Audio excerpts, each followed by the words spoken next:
अगले साल होने वाले लोकसभा चुनाव को लेकर सारे दलों की तैयारियां तेज हैं। क्या पक्ष क्या विपक्ष, हर कोई अपना पाला मजबूत करने में जुटा है। मगर इस बीच बसपा सुप्रीमो मायावती को बड़ा झटका लग सकता है।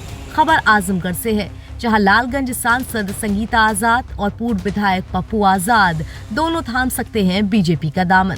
अब ये तस्वीरें तो कुछ ऐसा ही हाल बयां करती हैं। दरअसल दिल्ली में बसपा सांसद संगीता और पूर्व विधायक पप्पू आजाद ने पीएम नरेंद्र मोदी के साथ मुलाकात की है। गौरतलब है कि विधानसभा चुनाव में मिली करारी हार के बाद बसपा के पूर्व विधायक और सांसद ने अपने वाहन से बसपा का झंडा उतार दिया था और पिछले 6 महीने से दोनों बीजेपी में शामिल होंगे, ऐसे कयास भी लगाए जा रहे हैं।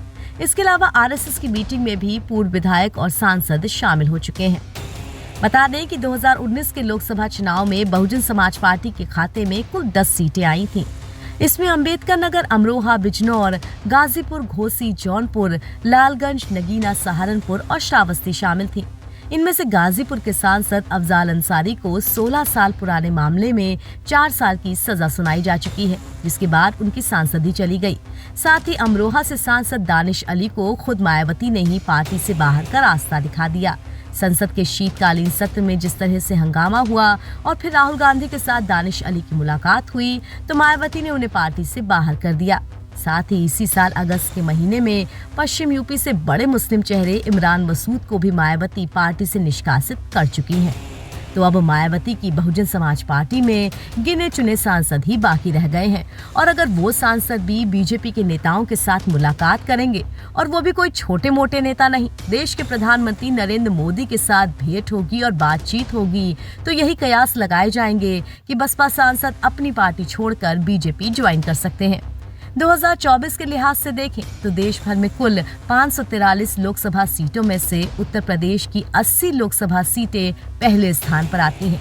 फिलहाल 2014 और 2019 में हुए लोकसभा चुनाव में उत्तर प्रदेश ने बीजेपी की जीत में अहम योगदान दिया था।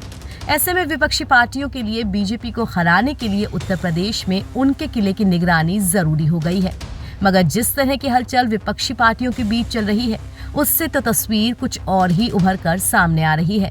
विपक्ष बीजेपी को हराने की बजाय अपने सांसदों और बड़े नेताओं को ही भागने से बचा ले, ये बड़ी बात है। साथ ही मायावती को यह भी समझना चाहिए कि 2019 में उनकी बमुश्किल 10 सीटें भी तब आ पाई थीं जब वो सपा के साथ गठबंधन में थीं। दोनों पार्टियों ने मिलकर चुनाव लड़ा था, जिसका पूरा फायदा बसपा को मिल गया था।